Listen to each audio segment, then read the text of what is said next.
ክቡር ጠቅላይ ሚኒስትር ዶክተር አብይ አህመድ፣ ክቡራትና ክቡራን፣ ሁሉም ፕሮቶኮል እንደተጠበቀ እንኳን ደህና መጣችሁ። ከኔ ጋር ጥቂት ጊዜ እናሳልፋለን።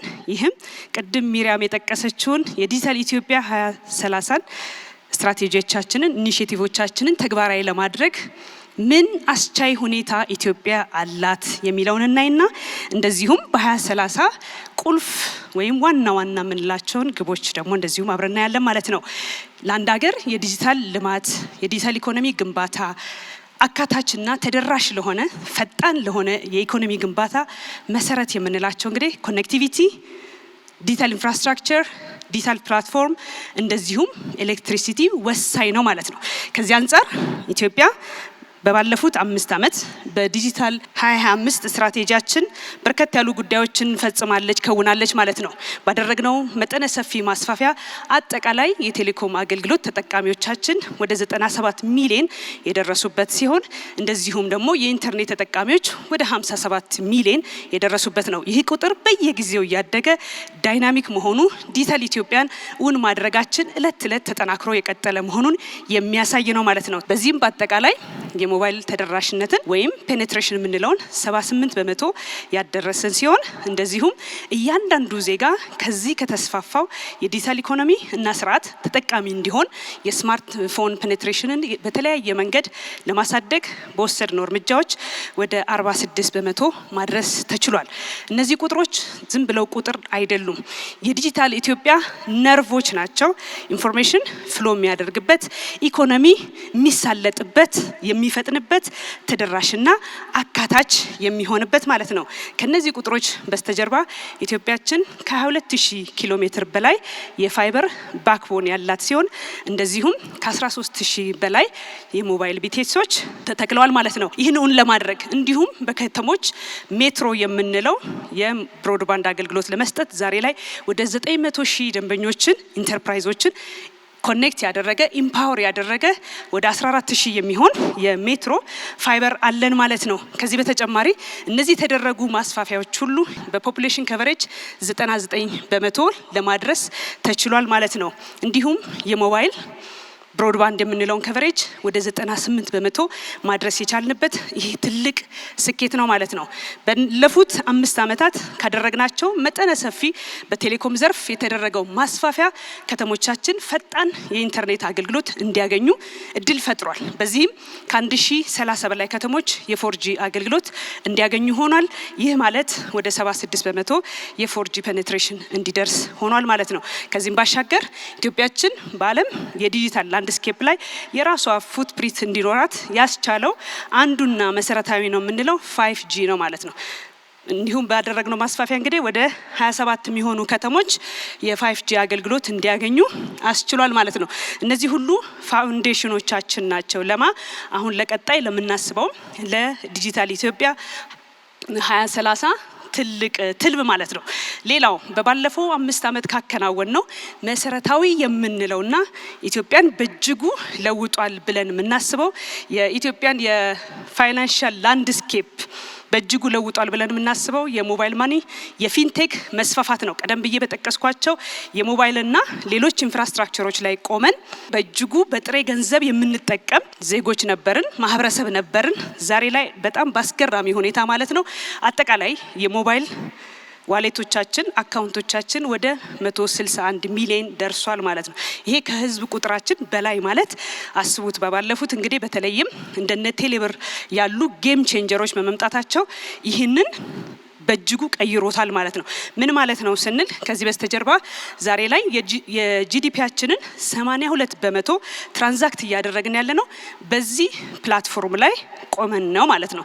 ስለዚህ በዚህ ልክ ኢኮኖሚያችንን እያፋጠነ ፍሰቱንም እንደዚሁ ከጫፍ እስከ ጫፍ እያዳረሰ የካሽ ቬሎሲቲን ያመጣ ነው ማለት ነው። ስለዚህ ለአንድ ሀገር እንግዲህ የዲጂታል ኢኮኖሚ ግንባታ ከሚያስፈልጉ ከምንላቸው አንዱና መሰረታዊ ወሳኝ ጉዳይ የዲጂታል ፕላትፎርም ነው። ለዚህ ከበስተጀርባ ቅድም የጠቀስኳቸው አስቻይ ሁኔታዎች ተፈጥረዋል ማለት ነው። ቀደም ባለው ጊዜ ምናልባት ታስታውሱ እንደሆነ ኦፕሬተር ሌድ የሆነ ሞባይል ማኒ ፕላትፎርም ስላልነበረን ይህንን እውን ማድረግ አልቻልንም ሁላችንም ነበረ።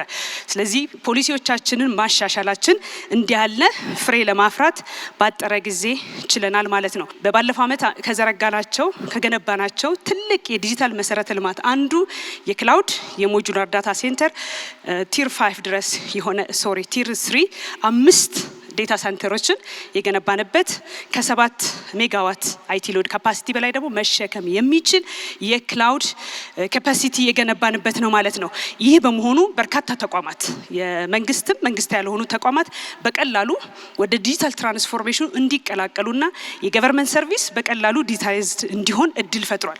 እያንዳንዱ ተቋም ክላውድ እየገነባ እንደዚሁም የዲጂታል መሰረተ ልማት እየገነባ ወደ ዲጂታል ዓለሙ ለመቀላቀል ይወስድበት የነበረውን ረጅም ጊዜ ያሳጠረና ኢኮኖሚካል የሆነ ኢንፍራስትራክቸር ገንብተናል ብለን ልንወስድ እንችላለን። ሌላው ትልቁ እንግዲህ ለአንድ ሀገር የዲጂታል ኢኮኖሚ ግንባታ መሰረታዊ ነው የምንለው ፒላር የምንለው ፓወር ነው። ከፓወር አንጻር ከጀነሬሽንም እንደዚሁም ተደራሽነትን ለማስፋት በርካታ ስራዎች ተሰርተዋል።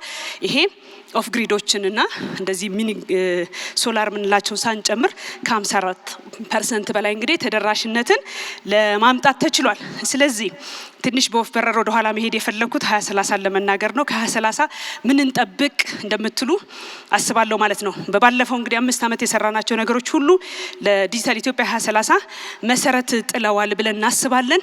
ያፈናጥሩናልን ብለን አክሰለሬት እንድናደርግም ተደራሽነትን አካታችነትን በእጅጉ እንድናሰፋ እድል ይፈጥራሉ ብለን እናስባለን።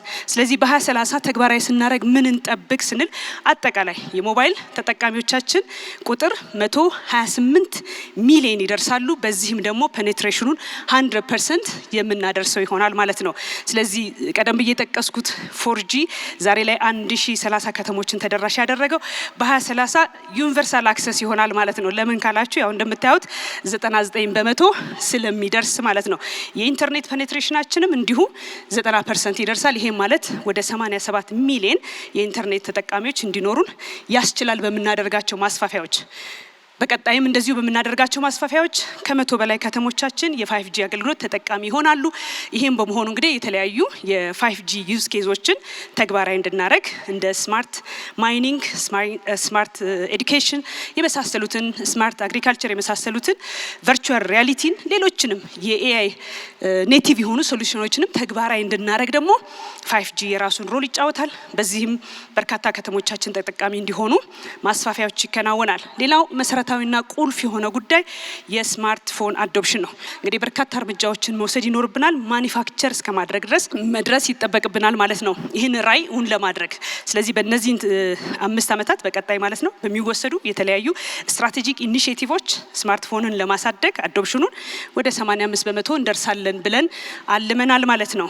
ስለዚህ ይሄ በርካታ አካላትንም የሚያሳትፍ ይሆናል ማለት ነው።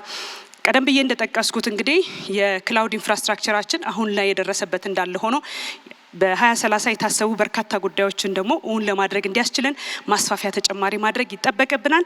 ይሄ በመንግስታዊ ተቋማትም እንደዚሁም በግል ሴክተሩ የሚደረገው በአጠቃላይ ተደምሮ ኤአይ ኔቲቭ የሆነ እንደዚሁም ኤአይ ኮምፒቲንግ ካፓሲቲ ያላቸውን ክላውድ ኢንፍራስትራክቸር እናስፋፋለን። በአጠቃላይ ከ50 ፔታባይት በላይ ካፓሲቲ እንፈጥራለን። 2 ሃይፐር ስኬል ዴታ ሴንተር እንደዚሁም ይኖረናል ማለት ነው።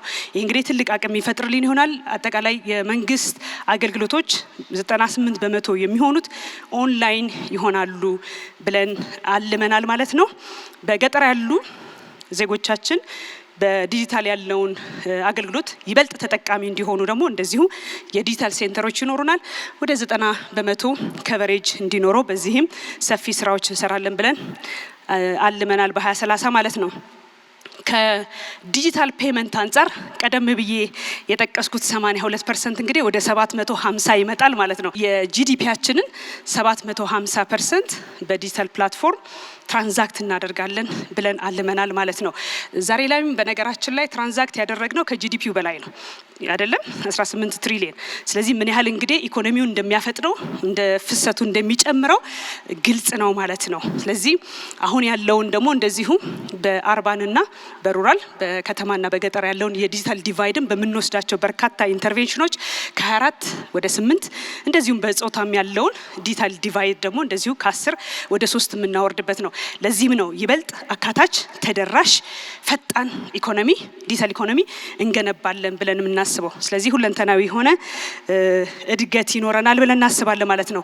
የኤሌክትሪክ አገልግሎታችን አሁንም በጄኔሬሽንም ካፓሲቲያችን እያሰፋን ተደራሽነቱን እያንዳንዱ ግለሰብም አገልግሎቱን እንዲያገኝ የሚያስችል በርካታ ስራዎች ይሰራሉ። 75% አክሰስ ይኖረናል ብለን በ2030 እንደዚሁ አልመናል ማለት ነው። ይህን ሁሉ አድርገን ምንድነው የምናገኘው? ምናልባትም ከኢኮኖሚ እድገት አንጻር ከስራ እድል ፈጠራ አንጻር ያለን እንደሆነ ዛሬ ላይ ሁላችሁም እንደምታውቁት የሞባይል ኢንዱስትሪ ኢኮሲስተሙ በአጠቃላይ ለዓለም ጂዲፒ ማለት ነው በአጠቃላይ ኮንትሪቢዩት የሚያደርገው ዛሬ ላይ 6.5 ትሪሊየን ዩኤስዲ ኮንትሪቢዩት ያደርጋል።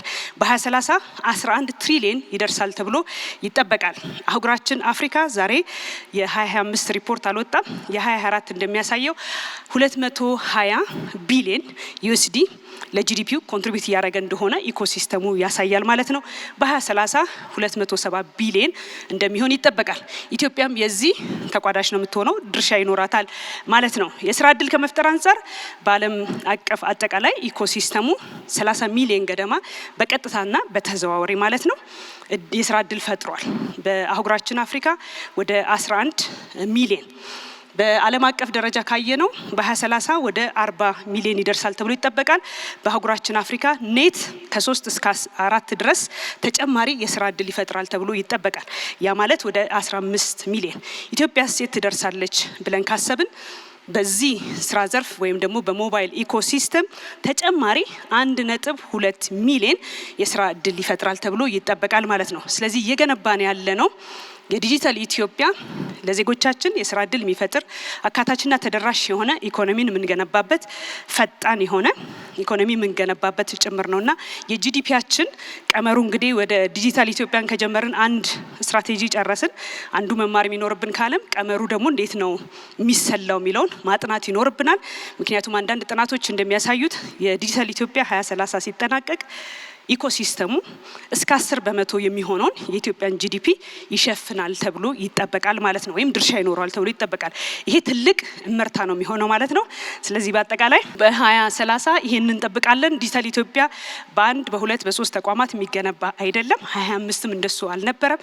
ስለዚህ አጠቃላይ መሰረተ ልማቶቻችን በመገንባት ፖሊሲዎቻችን ሪፋይን በማድረግና በጋራ በመስራት ዲጂታል ኢትዮጵያን አክሰለሬት እናደርግ እውን እናደርግላለሁ። ስላደመጣችሁኝ እጅግ አድርጌ አመሰግናለሁ።